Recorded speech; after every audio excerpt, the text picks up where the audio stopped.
Et donc pour parler de ce débat sur le changement de la Constitution, Kilosho Mousseme, membre du parti politique Ensemble pour la République. Bonsoir et merci d'être là. Bonsoir M. Gaïta et merci beaucoup pour l'invitation. Je profite directement pour dénoncer parce que nous, membres du parti Ensemble pour la République, aujourd'hui, nous sommes victimes de l'acharnement politique des régime de l'Union sacrée. Nous sommes victimes de l'injustice et de l'intolérance. Nos camarades, ils sont détenus aujourd'hui sans procès, sans respect des procédures légales. Nous avons le camarade Papi Mawesi. Depuis le mois de novembre, il est détenu sans pour autant qu'il puisse être en contact avec ses avocats, sans pour autant qu'il puisse être en contact avec sa famille. Nous demandons la libération sans aucune condition de notre camarade Papi Mawesi. Et nous avons aussi un autre camarade au nom de Stéphane Tchizo, injustement détenu au niveau de Lubumbashi, transféré à Kinshasa. Il n'est pas en contact avec sa famille. Il n'est pas en contact avec ses avocats. Alors que le régime du président Félix Tshisekedi Tshilombo nous avait promis l'état des droits. L'état des droits, c'est le respect de la procédure. C'est le respect des tests. Nous demandons simplement la libération de nos deux camarades, Papi Mawesi et Stéphane Tchizo. Merci beaucoup, Kilosho Mousseme. Vous avez planté de décor. On va y rester un tout petit peu. Vous avez cité deux camarades, Papi Mawesi et l'autre, Stéphane. Ils sont arrêtés pour avoir tenu, à cause de leur position politique ou peut-être pour des faits personnels. Non, ils sont arrêtés parce qu'ils sont membres du parti Ensemble pour la République. Tout simplement comme ça. Aujourd'hui, au-delà de nos deux camarades, aujourd'hui, notre président, le président Moïse Katumbi, est obligé de vivre en exil à cause de l'instrumentalisation de la justice et de l'appareil de l'État contre sa personne. Nous, membres du parti Ensemble pour la République, sommes victimes aujourd'hui des actes d'intolérance du régime du président Félix Tshisekedi Tshilombo. Nous continuons à demander. Donc, vous pouvez confirmer aux téléspectateurs qu'il y a une sorte d'acharnement ou de traque des membres de Ensemble pour la République. M. Gaïta, aujourd'hui, ce n'est plus à masquer. Les membres du parti Ensemble pour la République, nous sommes victimes de l'acharnement politique, de l'instrumentalisation de la justice et de l'appareil de l'État contre nos camarades, contre notre président. Si aujourd'hui le président Moïse Katumbi Tchiapou vit en exil, c'est parce que le régime Tshisekedi a mis des mesures de tracasserie contre sa personne. Il y a eu des perquisitions dans ces différentes résidences d'une manière irrationnelle, sans respect des tests légaux. Aujourd'hui, nous dénonçons les comportements un peu hors cadre légal du régime du président Félix Tshisekedi Tshilombo. Si aujourd'hui, la République démocratique du Congo doit se développer, ça sera via le respect des tests. Le régime du président Félix Tshisekedi Tshilombo doit revenir à la raison, doit respecter les tests, doit arrêter de se comporter comme un régime dictatorial. Donc, on vous reproche vos propos, vos opinions contre la gouvernance du pouvoir de Félix Tshisekedi, c'est ça? Monsieur Gaïta, les partis Ensemble pour la République, les partis du président Moïse Katumbi Tchiapou, nous sommes avec les peuples congolais. Nous ne pouvons jamais, en aucun cas, soutenir un régime qui ne travaille pas pour l'intérêt suprême de la nation. Si aujourd'hui nous sommes à l'opposition, c'est parce que les régimes de l'IDPS, les régimes de l'Union sacrée ne travaillent pas pour l'intérêt du peuple. Raison pour laquelle nous sommes de l'opposition. Raison pour laquelle nous sommes contre cette gouvernance qui ne répond pas aux besoins de la population, qui ne répond pas aux besoins sociaux de la population. Aujourd'hui, la partie Est, elle est occupée. C'est à cause de qui? C'est à cause de la mauvaise gouvernance sécuritaire. Parce que nous pouvons beau dire aujourd'hui qu'il y a l'agression rwandaise, c'est un fait. Il y a la rébellion du M23 et de l'APC. Ce sont des faits, mais parlons-en. Quel est le rôle de l'État? L'État devait normalement assurer la sécurité de la population congolaise. L'État devait normalement assurer l'intégrité territoriale. Donc aujourd'hui, si l'agression rwandaise, si aujourd'hui nous parlons de la rébellion du M23 et de l'APC, c'est parce que le régime Tshisekedi n'a pas pu sécuriser la population. Mais c'est ce que font maintenant les FARDC avec des bombardements ciblés, avec des stratégies sur le terrain en collaboration avec les Wazalendo qui continuent à repousser les ennemis, c'est-à-dire les rebelles de l'AFC M23. Est-ce que vous partagez ce point de vue de Jean-Marc Kaboun qui estime que ce conflit dans l'est du pays ne peut être résolu que par voie politique? En fait, tous nos partenaires. Ou vous saluez peut-être la montée en puissance non, réelle qui se confirme des FARDC. Les partis Ensemble pour la République soutiennent toujours les FARDC. Oui. Les partis Ensemble pour la République respectent toujours les institutions. Mais par rapport au cas de l'Est, il y a des responsabilités que les régimes Tshisekedi doivent assumer. Si aujourd'hui nous parlons de l'agression rwandaise, c'est à cause de la mauvaise gouvernance sécuritaire du régime du président Félix Tshisekedi Tshilombo. On ne devait pas, les ennemis de la République ne devaient pas occuper des territoires et par après, l'État puisse récupérer. Non, la Constitution exige aux dirigeants de protéger la population congolaise. La Constitution exige... Quand on a récupéré, il faut lancer une offensive. Jusqu'à présent. C'est pourquoi on vous accuse d'accointance avec l'ennemi, parce que vous condamnez, quand vous condamnez l'agression, mais il y a un bémol, après il y a un mais qui vient par la suite. Mais, M. Gaïta, les partis Ensemble pour la République condamnent l'agression rwandaise. Et le Rwanda, il faut le dire, condamne l'agression rwandaise, le Rwanda de Paul Kagame, ouvertement. Aussi clairement comme ça. Je le répète, les partis Ensemble pour la République du président Moïse Katumbi Tchapwe condamnent l'agression rwandaise. Le Rwanda est dirigé par qui? Par le président Paul Kagame. Mais les partis Ensemble pour la République condamnent la rébellion du M23 et de l'AFC. Les partis Ensemble pour la République condamnent la mauvaise gouvernance du régime du président Félix Tshisekedi Tshilombo. Ce sont des faits. Notre combat, nous sommes contre l'agression, nous sommes contre la rébellion et nous sommes aussi contre la mauvaise gouvernance. Mais aujourd'hui, nous devons trouver des solutions.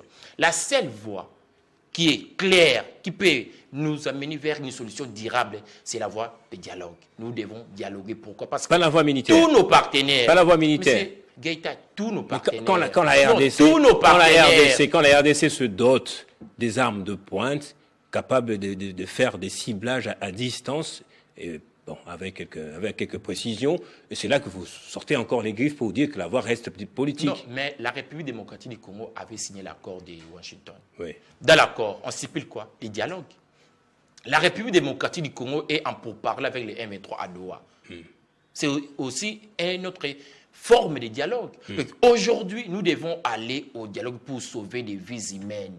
On ne doit pas continuer à perdre nos citoyens. On ne doit pas privilégier la voie militaire. Allons au dialogue pour sécuriser, pour garantir la sécurité et préserver les vies humaines des Congolais. Alors, dans quel cadre mettez-vous le débat sur le changement de la Constitution? Est-ce des manœuvres pour maintenir un pouvoir à la tête toujours du pays, c'est-à-dire un régime à la tête du pouvoir, ou c'est un débat qui vaut son pesant d'or à l'heure actuelle? Mais M. Gaïta, j'ai suivi le secrétaire général de l'IDPS, Augustin Kabouya, nous dire que Mobutu avait changé et modifié la Constitution. Laurent Désiré Kabila avait changé et modifié la Constitution. Joseph Kabila avait changé et modifié la Constitution, mais je ne comprends plus rien. L'IDPS, hier, nous disait quoi? Mobutu avait mal géré la République. L'IDPS, hier, nous disait quoi? Kabila, Mouzé avait mal géré la République.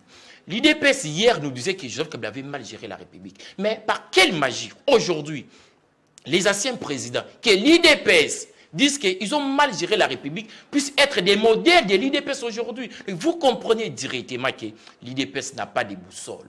Ce que l'IDPS cherche aujourd'hui, c'est d'instaurer la dictature. C'est d'assassiner notre démocratie. Parce que la Constitution incarne notre démocratie. Changer la Constitution pour permettre à un citoyen nommé le président Félix Tshisekedi Tshilombo de se représenter en 2028. Parce que les Congolais, nous devons savoir une chose. Les projets du changement de la Constitution a pour deux buts. Instaurer la dictature, instaurer les pouvoirs à vie du président Félix Tshisekedi Tshilombo et, pour finir, assassiner la démocratie congolaise. C'est anormal. Alors que le président Félix Tshisekedi Tshilombo était élu, entre guillemets, sur base d'un projet de société. Dans son projet de société, nulle part, nous trouvons les projets appelés changement de la Constitution. Si aujourd'hui, le président Félix Tshisekedi Tshilombo nous dit que nous devons changer la Constitution, cela veut dire que l'IDPS veut escroquer politiquement la population congolaise. Est-ce que vous avez lu, je sais pas, une ébauche du texte ou du projet de la Constitution qui justement vous garantit qu'il y aura un changement de l'ordre politique dans le sens d'avoir une dictature? Non, mais c'est tout le monde le sait aujourd'hui. tout le monde le sait très bien. Si l'IDPS cherche à changer la Constitution, c'est pour maintenir le président Félix Tshisekedi Tshilombo au pouvoir au-delà de 2028. Raison pour laquelle le président Moïse Katumbi, nous dans Ensemble pour la République, nous disons ceci. Nous sommes contre la révision ou les changements de la Constitution. Nous sommes contre les glissements. En 2028, nous devons organiser, l'État congolais doit financer les élections. Le président Félix Tshisekedi Tshilombo est à son deuxième et dernier mandat. Il doit plier bagage. Alors, Kilosho Mousseme, vous savez que nous sommes en 2026. Si il devait y avoir élection, les signes doivent déjà sauter aux yeux, doivent être clairs. Les caciques, les ténors du pouvoir les disent que c'est intenable. On ne peut pas avoir des élections dans le contexte de guerre, dans le contexte d'occupation surtout. Mais l'opposition, elle fait quoi maintenant là? Face à ce qui est inévitable, parce que c'est inévitable, c'est difficile de surmonter ce défi d'organiser dans le délai électoral ou constitutionnel les élections en 2028. C'est l'incohérence pure et simple. Les caciques de l'Union sacrée disent qu'on ne peut pas organiser les élections parce que d'autres territoires sont occupés. Mais ils disent encore qu'on doit changer la Constitution. Mais pour changer la Constitution, on doit organiser les élections, appelées référendum. Pour changer la Constitution, on doit organiser une élection, appelée référendum. Vous comprenez directement que l'Union sacrée, les caciques de l'Union sacrée ne travaillent pas pour l'intérêt suprême de la nation. Nous disons ceci. Les élections de 2028, ce n'est pas un cadeau du régime du président Félix Tshisekedi Tshilombo. C'est une obligation constitutionnelle. Le président Tshisekedi est à son deuxième et dernier mandat. Il doit financer les élections de 2028 et plier bagage. Nous, Ensemble pour la République, derrière la vision du président Moïse Katumbi Tshilombo, nous sommes contre les glissements, contre les changements ou la modification de la Constitution, parce que la population n'attend pas les changements de la Constitution. La population attend les changements de la gouvernance. La population attend les changements de sa vie sociale parce que la population souffre. Aujourd'hui, tous les caciques de l'Union sacrée vivent mieux. Ils ont des belles voitures, des palaces. Mais le peuple n'a pas d'eau. Le peuple n'a pas d'électricité. Il n'y a pas de routes en République démocratique du Congo. Il n'y a pas d'emploi. Je vais vous donner une information. Depuis 2019, aucune entreprise publique a lancé des offres d'emploi. Mais il y a des engagements. Mais par quel mécanisme, les entreprises publiques recrutent? Ce ne sont pas des via les tribalismes, via les favoritismes. Raison pour laquelle nous devons aller aux élections qui sont pour engagés. mettre fin à cette pratique. Ce sont des Congolais, des gens que l'on côtoie, des gens que l'on connaît, parfois même des gens de notre famille. Mais nous devons respecter la procédure. La procédure. Pour avoir des personnes qu'il faut à la place qu'il faut. Aujourd'hui, les partis du président Moïse Katumbi Tshilombo mènent un combat contre la délinquance financière du régime du président Félix Tshisekedi Tshilombo, contre la délinquance judiciaire du régime du président Félix Tshisekedi Tshilombo. J'ai une question, Kilosho Mousseme. Vous menez un combat contre la délinquance financière, contre la gabegie financière. Vous la menez où, justement, cette bataille? Où? Moïse Katumbi en exil. Il fait quoi en exil là-bas? Monsieur Gaïta, le président Moïse Katumbi n'est pas en exil par plaisir ou par sa propre volonté. Il est obligé, forcé, par les régimes du président Félix Tshisekedi Tshilombo de vivre en exil. Mais il connaît, c'est son ami. Ils ont été depuis de longues années ensemble. Rassop également. Vous avez fréquenté le pouvoir. Vous y avez mangé même pendant plusieurs années. Donc il peut rester, il peut tenir tête quand même en leader. Monsieur Gaïta, le président Moïse Katumbi ne fait pas la politique pour ses intérêts personnels. C'est ça la différence. Le président Moïse Katumbi ne fait pas la politique pour ses propres intérêts. Le président Moïse Katumbi fait la politique pour donner des solutions aux problèmes du peuple. Pour que les institutions puissent être au service de la nation, au service du peuple. Le régime de l'IDPS a préféré détourner la mission principale des institutions. Aujourd'hui, au lieu et place que les institutions puissent être au service du peuple, au lieu et place que les institutions puissent être au service de la nation, les institutions sous le régime de l'IDPS sont au service des caciques du régime de l'Union sacrée. Aujourd'hui, les institutions n'apportent plus de solutions.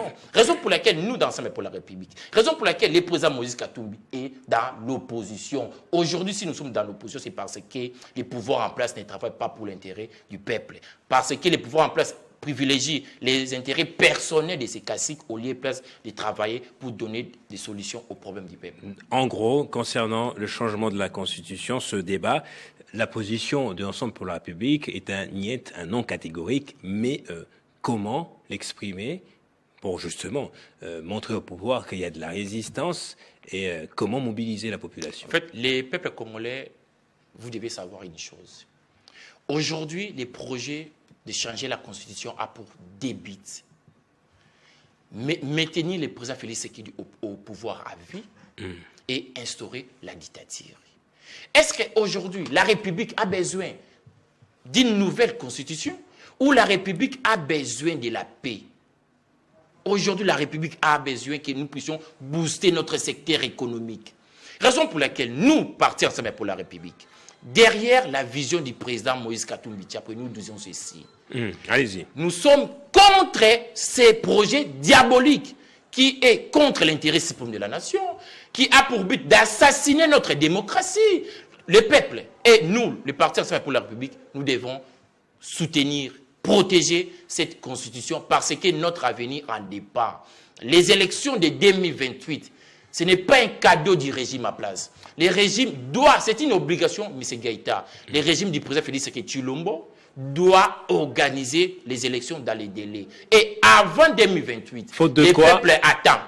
Les peuples attendent. Sinon, Non, mais ils sont obligés d'organiser des élections. Sinon, ce n'est pas quelque chose de sinon. Ils doivent organiser les élections. Et avant 2028, les dirigeants de l'Union sacrée doivent récupérer les territoires occupés par le Rwanda, occupés par l'AFC et les M23, parce que la population congolaise, dans sa globalité, doit voter en 2028. C'est une obligation constitutionnelle, ce n'est pas un cadeau que nous demandons au régime en place.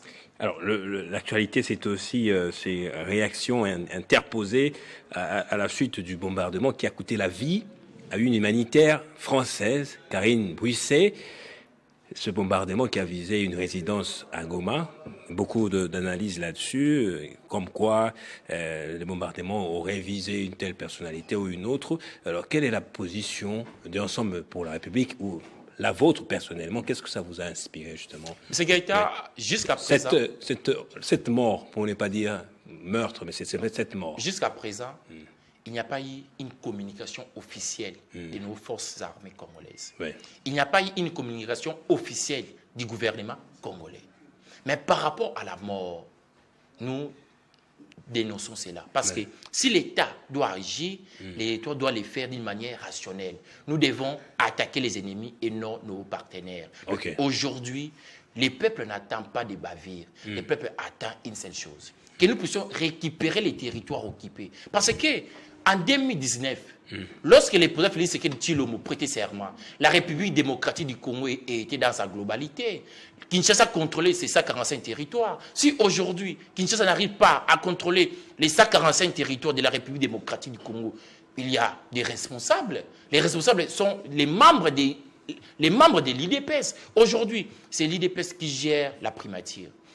C'est l'IDPS qui gère les ministères de l'Intérieur. C'est l'IDPS qui gère les ministères de la Défense. C'est l'IDPS qui est au sommet de l'État. Vous comprenez directement que si nous parlons des problèmes sécuritaires, le premier responsable est nommé l'IDPS. Aujourd'hui, le peuple attend des solutions et non des mesures qui ne sont pas rationnelles. Nous voulons que l'État puisse récupérer Goma, Bukavu et d'autres territoires occupés entre les mains des ennemis de la République démocratique. Dernière question, Kilosho Mousseme, l'opposant, votre compagnon dans l'opposition, Baroque Camizelo, a été condamné à 2 ans de servitude pénale pour outrage au chef de l'État. Peut-on confirmer un acte de plus qui confirme le rétrécissement de la liberté d'expression en RDC? M. Gaïta, avant que nous parlons condamnation, nous devons premièrement parler de la procédure.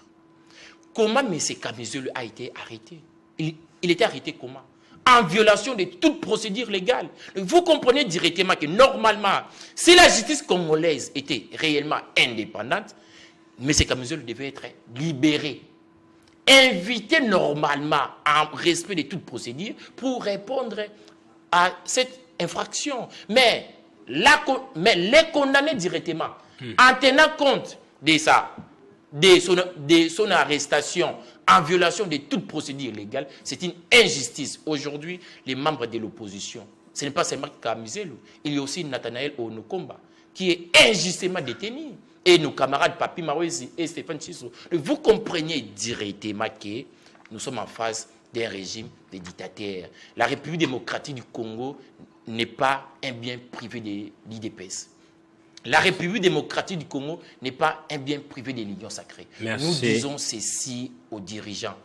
Respectez la Constitution.